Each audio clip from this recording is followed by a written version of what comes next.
right, I'm Sarah, and this is Kim, and let's get started with On the Road Adventures in Mobile Hackery.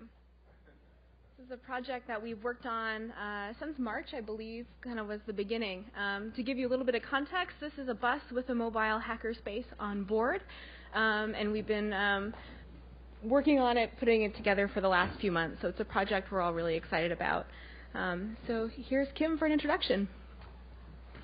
Okay, hi everybody. The bus began, it was in March, and it started with a Google conversation with a friend of mine, a fellow grad student who wanted to get to the Digital Humanities Conference in Lincoln, Nebraska.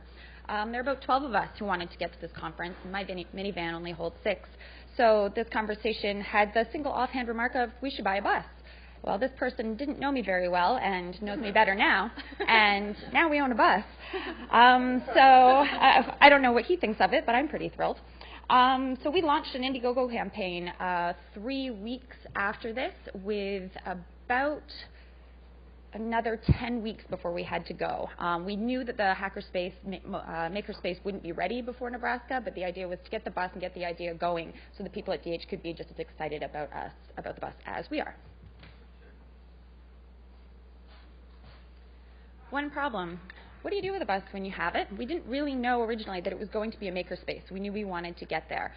We had several people in London, Ontario, where the bus is based, talk to us about using the bus for different routes that aren't really taken well care of by London Transit.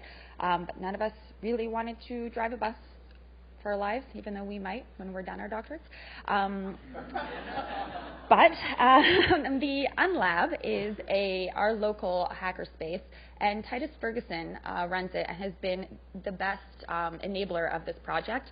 He met us once, said, yep, sounds great, we'd like to own a bus, and they have helped us to purchase it. They legally own it. They have helped us get it on the road, safetying it, and they're insuring it for us. So yeah, we heart Unlab. You want to get to know your local hackerspace, wink, wink. So the connection between makerspaces and libraries and buses is as follows. I've been really lucky over the last few years to have some really fun jobs working in public libraries, getting people excited about various technologies. I'm a hardware person myself, and I really like working with wearable electronics and robotics and Arduino and those kinds of things. So I've been working with kids to get them also interested in these things through like weekly activities and demonstrations and that sort of thing. So the concept for the kind of activities we'd have on the bus are like that, sort of drop-in activities where people can come and try something new, maybe something that they wouldn't normally experience at home. And that's where we want to go with libraries too, right? We want to create these places where we have these tools and equipment that are special. There's something else. You're having a unique learning experience in your own community, and then kind of taking those skills and using them later in life. And not just with kids. We've kind of learned kids are sort of the easy target when it comes to having these fun projects. But really, I think adults too, there's a huge space to learn and to grow. So that's where we're headed with this. For us, the best part though, kind of came along because London's a little bit more rural. There are lots of communities that I think would really benefit from having a makerspace that don't already. And so, therefore, the bus. When we come to these conferences, sometimes it feels like we're kind of cruising along this emerging technologies hype cycle. You've seen this probably from last year. We're sort of surfing along the top with 3D printing and wearable interfaces and all of those things. And we're aware of that. We kind of know that this is something that a lot of people are talking about these days. But we think it's really valuable, and I think it's exciting for us to be able to bring these technologies to the public. Okay, so I'm going to do a lessons learned slide. I wouldn't quite call it failures, but if we're talking about failures, we'll throw it out there. And then I'll talk to about some things we've done really well. So we ran an Indiegogo campaign with very little knowledge of what Indiegogo entailed. We went into it, we thought we did a lot of research. We set our goal at $10,000 knowing that was extreme. We would have been superbly happy with 5. We made almost 3. And it's okay. We got enough to buy our bus, so we are quite happy with that. We didn't exactly get enough to get it safetied, but it's safetied now. We just owe a little bit of money. So anyway, it's some tips if you decide to crowdfund anything, but particularly something that's brand new. You want a video. We didn't realize how important the video was and how hard it was to make a good video. We made 3 really bad videos and ended up putting them up and taking them down out of sheer embarrassment. Sorry? Oh, the shame. Oh, the shame, yes. We made our campaign 40 days. You can go up to 60 days. And about the 21-day mark, things started to taper off. We had a lot of interest, and then people kind of, not necessarily lost track, but people who said they were going to do all these things, we didn't really want to wait another 10 days and catch up with them. We should have been able to say, it has to be done by this date. And that's what we would do. We would never make it longer than a month if we did it again. We would also have a campaign manager. I wrote my comps the same time this Indiegogo campaign was being put out there. I didn't have a lot of time. The other two people on the project, Beth and Ryan, were also really busy with school and all their other activities. So you need someone on it almost full time for the month that it's there.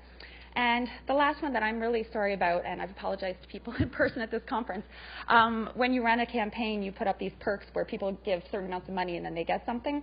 Don't make promises you can't keep.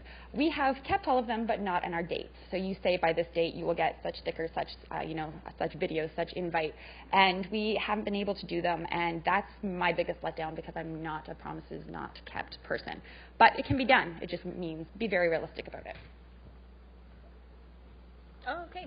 So these are just some examples of how we've been able to reach out to the community around London with this project, and to both raise awareness of what we're trying to do, and then also to raise some money for the project. So London, fortunately, has all kinds of really cool events that we thought would fit in with the maker focus. So here we are. I think the pictures are of Making at the Market. So there were buttons for sale and demonstrations of various technologies, and it was just a really great chance to engage with the public and to get people on board with the project. And also, Nuit Blanche was another big one where we had an interactive exhibit within the bus, so people actually got to come check it out and then also experience all of these cool projects. So the art community in London has been fantastic for this project.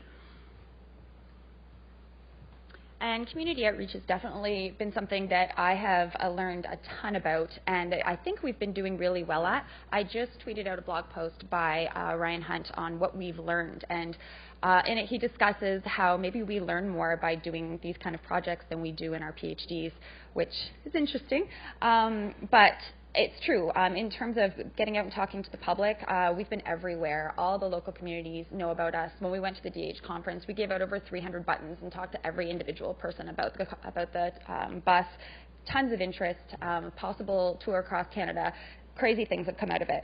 But I think ideally, I guess the hardest thing, even though it's great talking to these people, is making sure that they are aware exactly who you are and what you do. And we have to be very careful. We actually just lost, or possibly lost, a big grant because the word hacking was on our website. So we have to be very careful about how we market ourselves and what people think of the maker and hacker movements. Okay, what's next? So this is a part of the process here. I was talking to you. We're continuing our fundraising efforts and also raising awareness about the bus. We're applying for some bigger grants. Trillium Grant is one of them. We're also looking for volunteers in the London area or anybody who wants to help out with the project. And then we're also collecting tools and other resources that we're going to be able to use on the bus itself. So we're actually getting ready to kit out the bus with all kinds of cool gear. All right. So to find out more about the project, you can visit us at dhmakerbus.com. You can send us your ideas and feedback. There's via Twitter at dhmakerbus. But I think Kim also just tweeted a link right before the talk to a Google Doc. So if you have any questions or suggestions or ideas or feedback, please feel free to add your feedback to that page. Let your friends know if this is something that you're interested in or you'd like to bring it to your community once we're a little bit further along. And then if you've got money to spare. This is desperate. And this is our final piece for those of you here who might be going to OLA. Myself, Sarah, and John Fink. Where is John Fink? There's John Fink. Are all going to be at OLA with a Hackerspace this year and would love any kind of help, interest, library projects that want to gain a little bit more attention, or any kind of gear that you want to just drop off with us and let us play with, or just visit us and say hello. So I think that's it.